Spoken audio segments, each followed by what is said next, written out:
Dan untuk pemerintah atau lebih tepatnya presiden ya, gua nggak banyak komentar di video kali ini karena kalian atau kamu ya, Pak Prabowo, itu akan dipertanyakan kebijakanmu. Itu pasti, tidak mungkin enggak, itu pasti.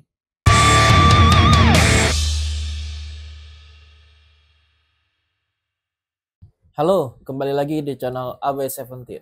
Di video kali ini gua akan ngomongin soal hal yang sedang hangat terjadi akhir-akhir ini ya di Indonesia.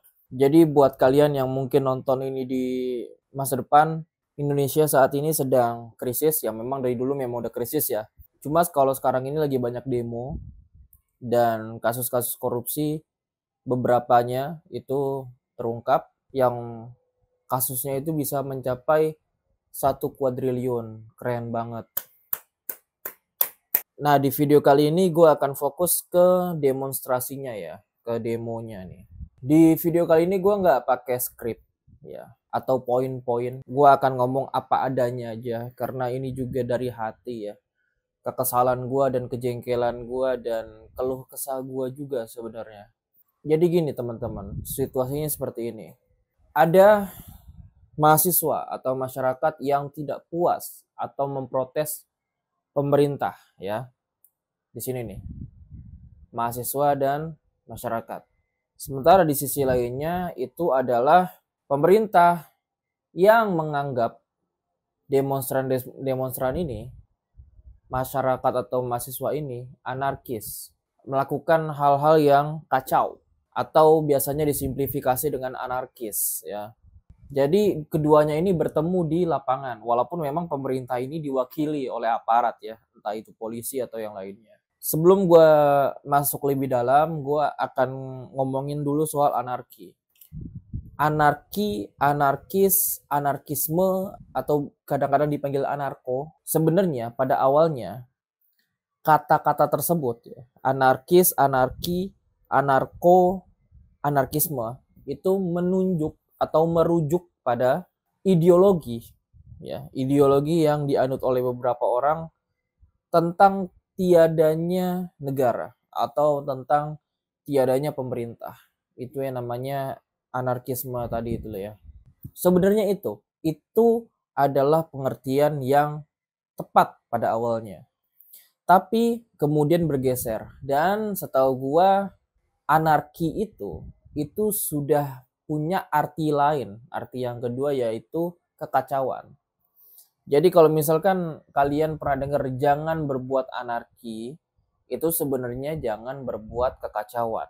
Ya ini sebenarnya ya tadi tuh, arti katanya ini bergeser teman-teman. Seperti canggih.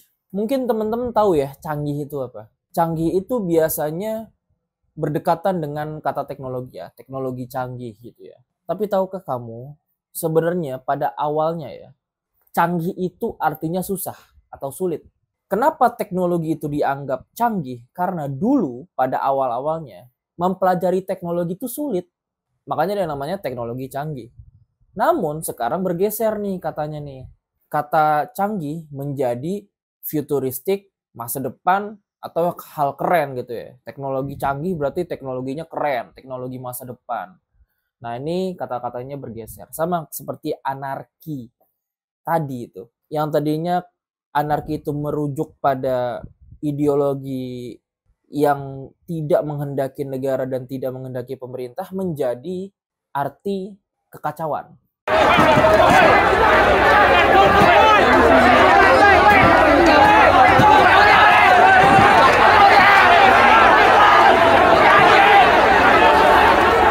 Tapi seharusnya orang-orang yang menganut ideologi anarki ini tidak perlu protes banyak-banyak. Kalau misalkan ada orang menganggap bahwa anarki itu adalah kekacauan, adalah kerusuhan. Kenapa? Karena ada beberapa pemikiran di dalam ideologi anarki itu yang memang membolehkan adanya sebuah kerusuhan, adanya sebuah kekacauan demi untuk sebuah pergerakan.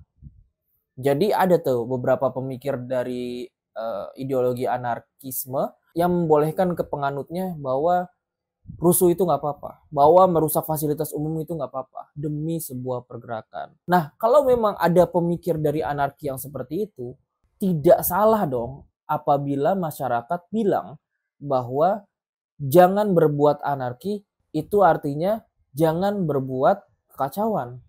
Itu baru soal anarki ya.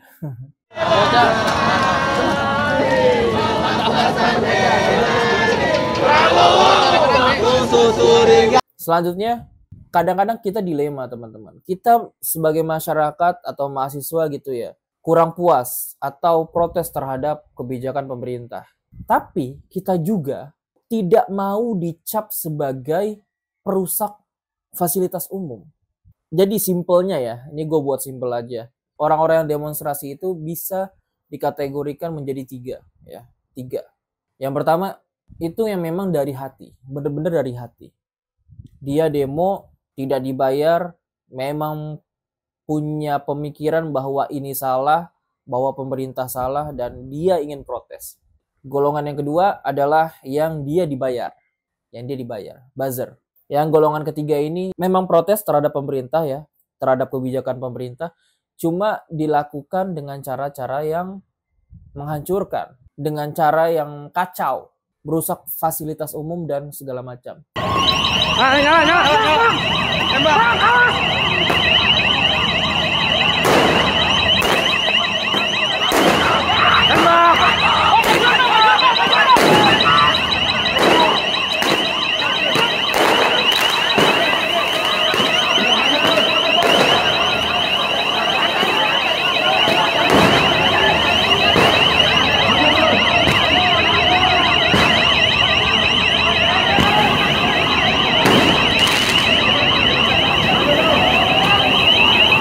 Nah, untuk kita yang termasuk yang kelompok pertama ya. Kelompok pertama itu tadi rakyat atau mahasiswa yang memang dari hati melihat kekacauan yang dilakukan oleh dalam hal ini pemerintah atau wakil rakyat, tapi tidak mau yang namanya pengerusakan. Sedangkan ada di samping kita ya ketika demo, memang dia tidak puas dengan kinerja, dengan kebijakan pemerintah, tapi dia juga berbuat kekacauan. Kadang-kadang kita dilema di situ. Kalau kita terjun ke demo juga, karena yang lain sudah banyak berbuat anarki itu ya, berbuat kekacauan itu, kita takut. Kita khawatir kalau orang lain menganggap kita juga adalah seorang anarki, adalah seorang yang suka menghancurkan. Padahal kan nggak begitu ya kita ya. Itu dilema yang cukup kental itu. Nah, kalau golongan yang kedua itu yang dibayar atau segala macam itu kita buang lah, kita kick lah, kita tendang lah. Nggak kita omongin di video ini. Gue ikut demo, gue beberapa kali ikut demo, tapi juga beberapa kali nggak ikut demo gitu. Tapi tetap bersuara lewat medsos, lewat yang lainnya gitu ya. Lewat video di YouTube gue sering bersuara. Nah, apa nih solusinya ya? Ini subjektivitas gue ya, saran dari gue. Kita menjadi kelompok yang pertama aja. Jangan menjadi kelompok kedua, jangan menjadi kelompok ketiga. Jangan menjadi kelompok yang dibayar atau buzzer, dan jangan menjadi kelompok yang anarki atau membuat kekacauan. Kita fokus pada substansi yang mau kita protesin. Yang kita turun ke jalan mau ngapain sih? Nah, itu fokus di situ aja dulu. Tidak perlu yang namanya pengerusakan fasilitas umum.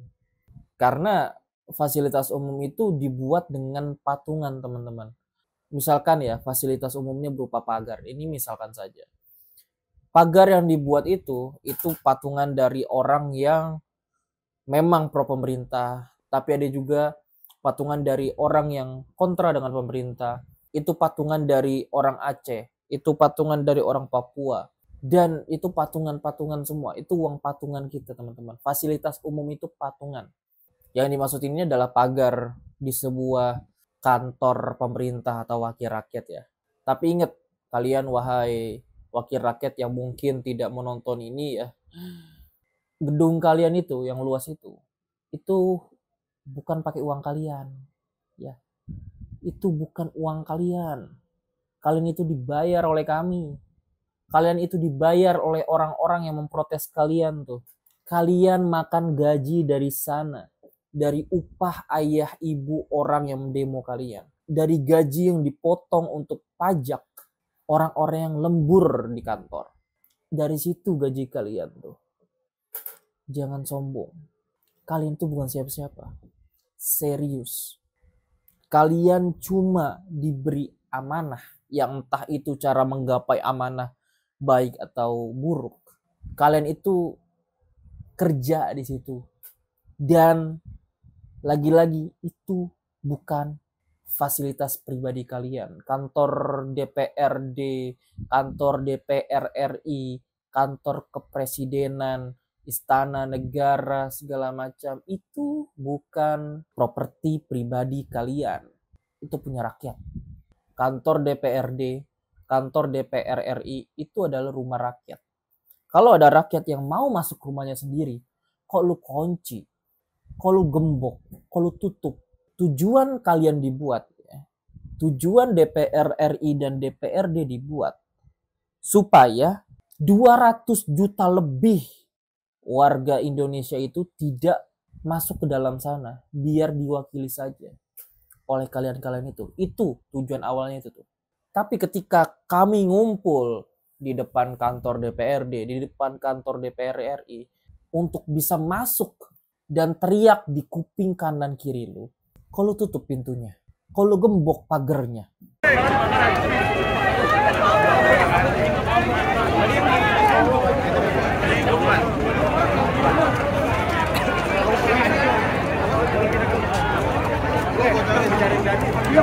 Dan untuk aparat nih, entah Polri, entah TNI, sudah banyak footage dari kalian tuh yang berbuat anarki juga. Cukup ironis memang. Sebuah aparat berbuat anarki.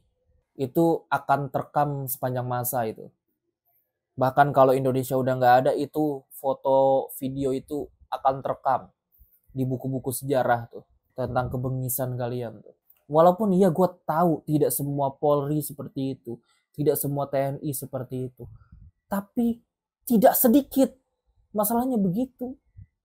Tidak sedikit yang berbuat anarki kayak gitu tuh, tidak sedikit. Lu mau berubah sekarang atau bagaimana? Lu mau revolusi sekarang atau kami yang merevolusi kalian? Soal UU TNI, RUU Polri yang cukup banyak bermasalah tuh.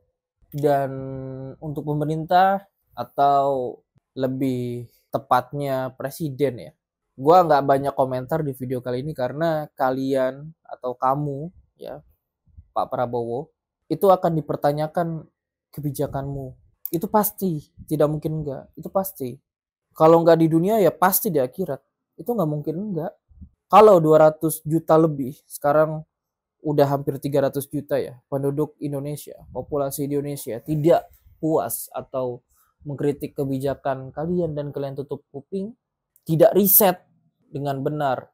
Circle kalian juga orang-orang yang aneh. Ya kalian akan dipertanggungjawabkan dan itu pasti, nggak mungkin enggak. Itu pasti. Oke, itu aja mungkin video kali ini gua rekap ya. Jadi menurut gua, saran gua, kita itu kalau demo cukup menjadi golongan yang pertama aja. Cukup menjadi golongan yang benar-benar niat ikhlas gitu ya. Itu untuk apa yang mau kita demoin. Udah fokus di situ aja. Tidak perlu merusak fasilitas umum.